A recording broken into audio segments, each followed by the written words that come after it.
하나님의 말씀은 맛있습니다. 하나님의 말씀은 즐겁습니다. 하나님의 말씀은 생명과 행복을 줍니다. 500독 성경 통독 훈련 원장입니다. 여수 살리는 교회 임기환 목사가 하나님의 말씀을 봉독하고 전하는 시간입니다. 함께 하시면 기적이 일어납니다. 알람을 설정하시고 들으시면 좋겠습니다. 본 방송은 유튜브에서 성경 통독 임기환 검색하시고 구독하시면 계속되는 하나님의 말씀 업데이트를 통해서 은혜 받으실 수 있습니다. 오늘은 시편 144편을 봉독하고 말씀을 전하겠습니다. 시편 144편 다윗의 시. 나의 반석이신 여호와를 찬송할지로다. 그가 내 손을 가르쳐 싸우게 하시며 손가락을 가르쳐 전쟁하게 하시는도다. 여호와는 나의 사랑이시요 나의 요새시요 나의 산성이시요 나를 건지시는 이시요 나의 방패이시니 내가 그에게 피하였고 그가 내 백성을 내게 복종하게 하셨나이다. 여호와여, 사람이 무엇이기에 주께서 그를 알아주시며 인생이 무엇이기에 그를 생각하시나이까. 사람은 헛것 같고 그의 날은 지나가는 그림자 같으니이다. 여호와여, 주의 하늘을 들이우고 강림하시며 산들에 접촉하사 연기를 내게 하소서.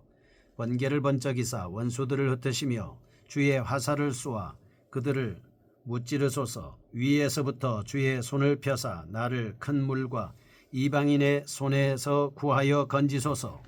그들의 입은 거짓을 말하며 그의 오른손은 거짓의 오른손이니이다. 하나님이여, 내가 주께 새 노래로 노래하며 열줄 비파로 주를 찬양하리이다. 주는 왕들에게 구원을 베푸시는 자시요 그의 종 다윗을 그 해하려는 칼에서 구하시는 자신이이다.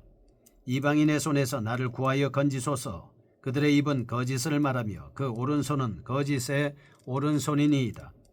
우리의 아들들은 어리다가 장성한 나무들과 같으며 우리 딸들은 궁전의 양식대로 아름답게 다듬은 모퉁이 돌들과 같으며 우리의 곳간에는 백곡이 가득하며 우리의 양은 들에서 천천과 만만으로 번성하며 우리 수소는 무겁게 실었으며 또 우리를 침노하는 일이나 우리가 나아가 막는 일이 없으며 우리 거리에는 슬피 부르짖음이 없을진데. 이러한 백성은 복이 있나니 여호와를 자기의 하나님으로 삼는 백성은 복이 있도다. 아멘. 시편 144편입니다. 구원을 향한 기대와 찬양을 말씀하고 있습니다. 하나님의 주권적 통치를 드러내고 있습니다. 과거에 베풀어 주신 구원에 대한 찬양입니다. 현재 직면한 고난에 대한 탄원, 그리고 미래의 승리로 인한 평화와 번영을 확신하는 내용으로 되어 있습니다. 하나님을 의지하는 자들에게 주어지는 이러한 복은 장차 그리스도의 재림으로 완성될 하나님 나라를 예표하고 있습니다.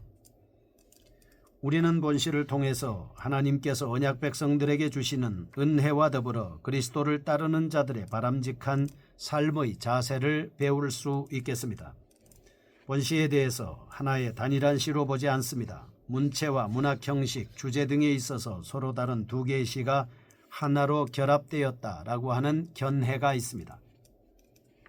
1절에서 11절 우선적으로 시의 내용에 근거해서 사실상 중심 주제를 볼 때 전반부에는 원수들로부터 받는 고난에 대한 비판과 멸절을 탄원하는 간구, 그리고 다윗 왕의 비유되는 메시아에 대한 희망이 결합되어 나타나고 있습니다. 1절에서 15절입니다. 일반적인 지혜 문학의 주제들, 즉 현 세대의 받게 되는 의인들의 복이 주된 내용으로 담겨져 있습니다. 1절과 2절 여호와께서 부르심입니다. 3절과 4절 여호와 앞에서의 인간의 비천함에 대해서 말씀하고 있습니다. 5절과 6절 여호와의 현현입니다. 7절에서 11절 탄원과 서원에 대한 말씀을 하고 있습니다. 12절에서 15절 축원 등으로 세분할 수 있겠습니다. 먼저 첫 번째입니다. 감사와 신뢰에 대한 말씀으로 1절과 2절에 대한 말씀입니다. 찬미의 형식으로 여호와를 부르고 있는 본단락에서 다윗은 자신을 보호하시고 도와주셔서 백성을 다스리도록 허락하신 여호와께 감사와 신뢰를 표현하고 있습니다. 특히 다윗은 나약한 목동 출신이었습니다. 하나님의 보호를 통해서 골리앗을 물리쳤습니다. 블레셋과 아말렉과의 전쟁을 승리로 이끄는 위대한 군인이었습니다. 더구나 사울의 필사적인 추격 속에서도 극적으로 보호를 받았습니다. 결국 통일왕국의 명실상부한 왕으로 등극하게 됐습니다. 이런 사실을 생각하면 다윗은 하나님 자신의 인자, 요새 피난처 방패라고 그렇게 고백하고 있습니다. 하나님과 자신의 관계를 나타내는 이 같은 여러 가지 표현들은 하나님께서는 자신의 전부이다. 하나님은 자기 자신을 계시해 주시는 분이시므로 자신이 존재할 이유가 있다는 믿음의 고백을 하고 있는 것입니다. 다윗은 자신에게 주어진 모든 평화와 행복의 출처가 하나님뿐임을 기억하고 찬양과 신뢰를 표현하고 있습니다. 여기서 우리는 과거를 회고하고 미래를 내다보면서 여호와의 은혜로 인하여 지금까지 살아왔다고 말하는 시인의 자부심과 겸손을 동시에 엿볼 수 있습니다. 또한 다윗의 후계 왕들도 본시를 통해서 여호와의 다윗을 향한 인자하심을 공유하고 계속해서 여호와의 은혜로운 통치가 이스라엘을 통하여 이루어지기를 기대했을 겁니다. 이 같은 기대와 신뢰는 다윗이나 그의 후계 왕들만의 전유물은 아니었습니다. 여호와를 믿고 의지하는 모든 성도들의 공유물이었던 것입니다. 두 번째입니다. 3절과 4절 여호와 앞에서 인간의 비천함에 대한 말씀을 하고 있습니다. 여호와의 보호와 인도에 대해서 감사하고 찬송하던 시인은 본단락에 이르러서 여호와의 거룩하고 위대한 현현에 대면하기 위한 준비로서 인간의 비천함에 대해 고백하고 있습니다. 시인은 인간이란 아무리 높은 권위를 지닐지라도 여호와께서 보시기에는 아무것도 아니다. 오직 여호와의 생각해 주심과 돌보심의 대상일 뿐이라고 고백하고 있습니다. 특별히 다윗은 본질적으로 헛것 같고 지나가는 그림자 같은 존재임에도 불구하고 인간을 존귀하게 여기고 보살펴 주시는 하나님께 떨리는 마음으로 감사하고 있습니다. 이러한 사상은 시편 18편 3절과 4절에 비춰볼 때 그 의미가 보다 명백하게 나타나고 있습니다. 거기서도 다윗은 만물과 사람을 창조하신 하나님에 대해 말하면서 창조 사역의 중심에 인간을 두신 것에 대해 감사하고 있습니다. 이상에서 우리는 다윗의 인간관을 알 수 있습니다.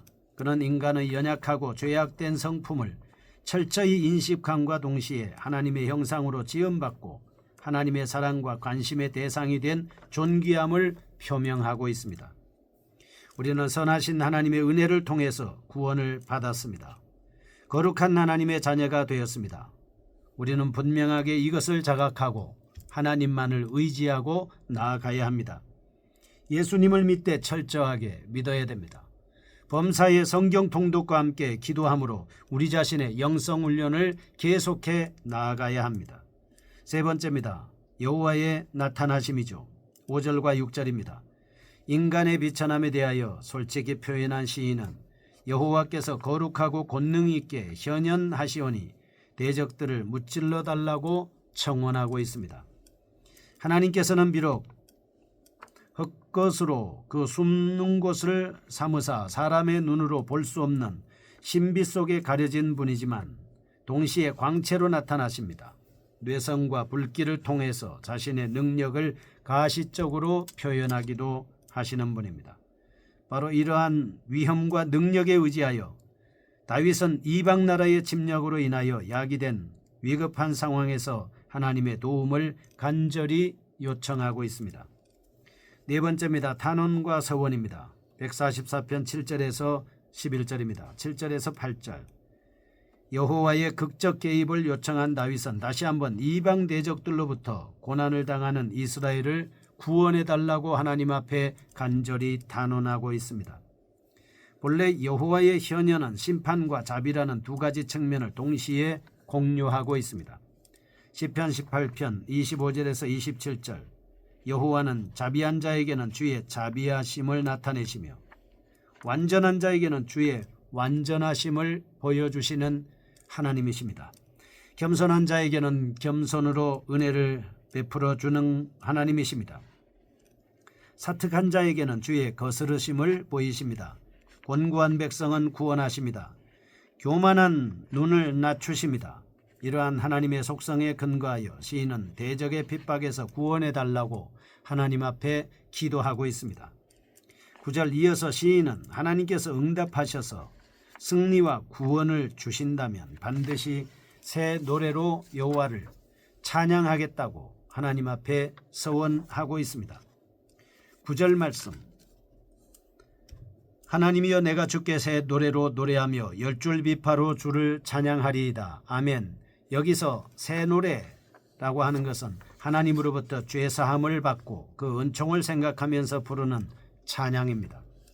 다윗은 이방의 침략에 의해 야기된 위급한 상황에서도 언제나 구원해 주신 은총을 토대로 하여 하나님의 위대하심을 찬양하겠다고 다짐하고 있습니다. 다섯 번째입니다. 백성들에 대한 축원입니다. 12절에서 15절입니다.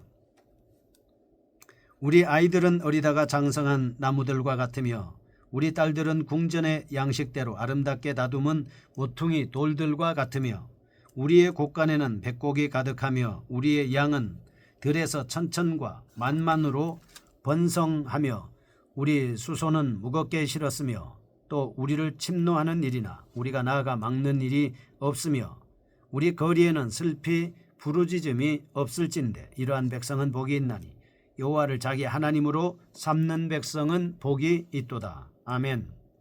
앞부분에서 왕의 승리와 구원에 대해서 표현한 시인은 이제 본단락에 이르러 백성들에 대한 축원을 담고 있습니다. 다시 말해서 하나님 앞에 축복해 주시라고 그렇게 말씀하고 있는 것이죠. 많은 학자들은 여기에 의문을 표시하지만 사실 이 두 가지 주제는 서로 별개의 것은 아닙니다. 왜냐하면 하나님의 다윗 왕을 향한 인자하심과 은혜로운 통치는 백성들에 대한 복과 밀접하게 연관되어 있기 때문입니다. 다윗은 하나님의 은혜로운 인도와 지도를 받아 정치를 했습니다. 이스라엘 백성과 국토의 행복과 풍요가 넘쳐나기를 기원하고 있습니다. 구약에서 말하는 이상국가는 하나님이 다스리시는 신정국가입니다. 하나님의 말씀으로 다스리는 국가인 것입니다.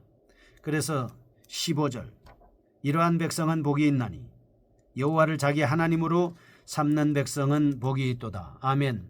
물론 풍성한 복을 받는 것, 우리의 양이 많고 소가 많은 것, 그리고 농사가 잘 되는 것, 하는 일이 형통한 것, 곳간에 백곡이 가득한 것, 천천과 만만으로 양들이 번성한 것, 물론 이런 것들도 복이라 하겠습니다.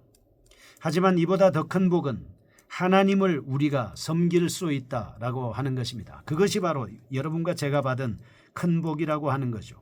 여호와를 자기 하나님으로 삼는 백성은 복이 있도다. 하나님을 여러분의 하나님으로 삼으셔야 됩니다. 예수님을 여러분의 예수님으로 믿고 영접해야 합니다. 그래서 오늘 우리는 구경하는 하나님이 아니라 내 안에 계시는 성령의 하나님을 모시고 살 때 큰 복을 받을 수 있겠습니다. 몇 가지 교훈을 얻을 수 있겠습니다. 첫째, 하나님 앞에 나아가기 전에 반드시 자신이 죄인임을 자각해야 합니다. 3절과 4절 다윗은 거룩하신 하나님의 현현 앞에서 자신의 비천함을 겸손히 고백하였습니다. 우리는 하나님 앞에 나갈 때마다 자신의 죄를 회개하고 예수님의 십자가를 의지해야 합니다. 둘째, 하나님의 현현은 악인에게는 심판이지만 의인에게는 은혜와 자비라는 이중적 의미를 가지고 있습니다. 하나님께서는 예수 그리스도를 믿고 순전하게 살려고 노력하는 사람에게는 복을 베푸십니다. 하나님의 뜻을 거역하고 거짓된 삶을 살려는 사람에게는 심판을 내리십니다. 셋째, 하나님을 믿고 의리하는 민족은 복된 것입니다. 우리는 개인의 신앙에 안주하지 말고 민족 복음화를 위하여 끊임없는 노력을 기울여야 합니다. 신명기 33장 29절 그리하여 이스라엘이여 너는 행복한 자로다. 여호와의 구원을 너같이 얻은 백성이 누구뇨? 라는 고백을 우리 민족도 들을 수 있어야 합니다. 거룩하신 하나님 아버지, 하나님을 섬기는 그것이 큰 복임을 알고 주님을 경외하는 나라와 민족 우리 모두가 되게 하여 주옵소서. 예수님의 이름으로 기도합니다. 아멘. 여수 살리는 교회 임기환 목사였습니다. 지금 극동방송을 듣게 하세요. 기적이 일어납니다. 우리는 지금 생명을 전하고 있습니다.